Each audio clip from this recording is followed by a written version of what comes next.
Assalamu alaikum everyone. Welcome back to Connect Scholar. Today we are going to discuss how to select a topic for your research. What are the do's and don'ts of selecting a topic? What type of topics should be taken? What type of topics should be avoided? And since topic selection is the very first step in your research journey, it's a very important step. And you should be selecting your topic very wisely. So make sure you do that correctly before you regret. Let's get started. So the first thing that you need to keep in your mind is start with your interest. As I mentioned in our previous video, that your interests here can be your professional or academic interest as well as your personal interest. By professional interest, what I mean here is that maybe you are concerned with a particular subject. So you need to make sure that the topic you're selecting, if you are enrolled in master's or PhD program or maybe an undergraduate degree, the topic that you're selecting must be related to your field, must be related to your discipline. That's how professional interest is defined. And as far as the personal interest is concerned, you need to make sure that whatever topic you're choosing, you are passionate to work on it. Because research is something that needs so much dedication and commitment, and it can last for months or maybe years. So if you don't choose a topic that you are interested in, it's going to give you a tough time.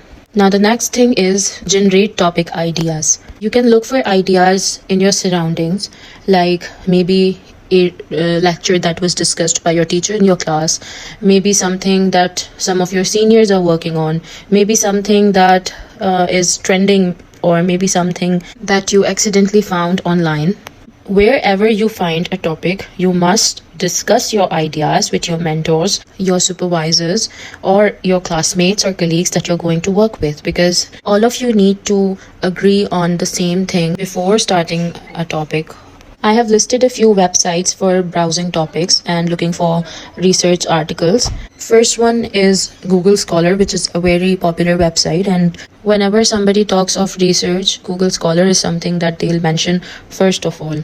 Next can be PubMed, ResearchGate, and there are plenty other websites where you can find good research articles for the literature survey and referencing purpose. You can use search engines to explore trending or under-researched topics. So either it's a good option to look for a trending topic, or it's also a very great idea to look for under-researched topics, like the ones that have not been studied a lot. Now, whatever topic you're thinking to choose, you need to collect enough information regarding it. For example, you'll search your topic on Google Scholar or PubMed or whatever website you're using, and you'll look for similar topics. You'll check whether your particular topic has been studied already or not.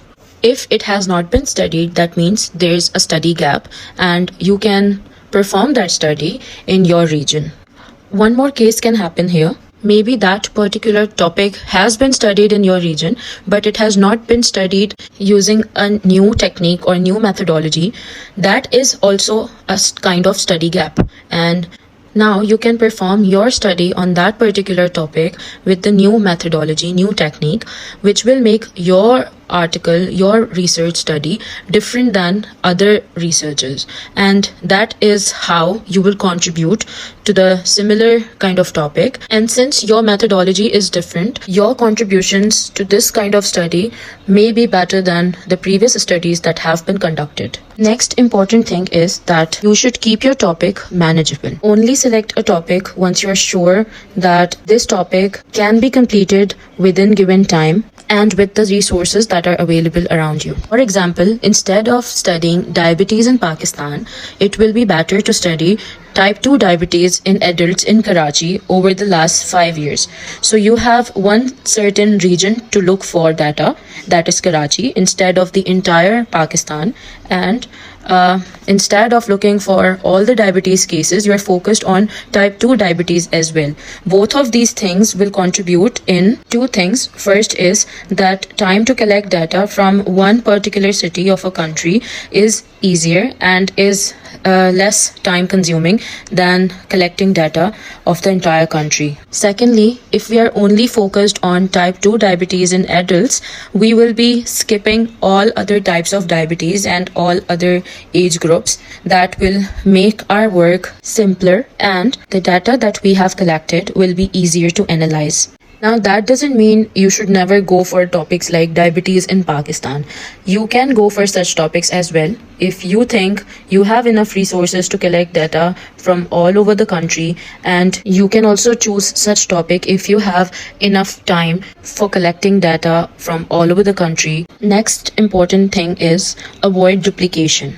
As I mentioned earlier, you have to look for gaps. So you're not supposed to look for the topics that have been studied so many times in your country or with the same type of methodology that you are also planning to do. You must not go for such topics. Avoid such topics. That's a kind of duplication. You should look for newer topics. You need to keep in mind that once you selected a topic, you cannot entirely change your topic, although you can do slight modifications. For example, your topic of research is effects of online learning on academic performance of university students.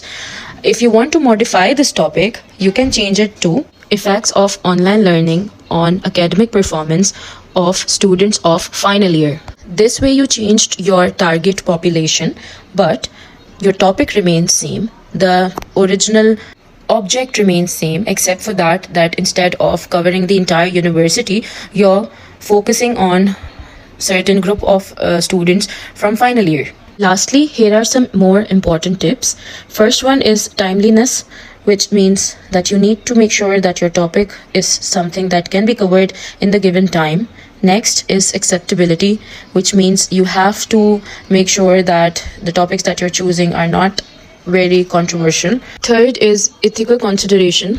We will be talking about this in detail as well in our upcoming videos, but for now, just understand that your topic must not harm any humans, or your study must not involve people without their consent, or your study must not be conducted without the consent of a certain organization or an institution that you are enrolled in or are working for. Lastly, make sure that the topic you're choosing is cost effective. Researches can last for months and years, so it will not just cost you your time, but it will also cost you your financial resources. So make sure you are choosing such a topic that will not become a burden for you in future. Lastly, stay curious, stay focused, and choose your topic very wisely. Our next video is going to be on the topic of introduction writing. Until then, if you have any queries or any suggestions, feel free to contact us on the given email address. If you liked this video, please like, comment, share, and subscribe. Thank you. Allah Hafiz.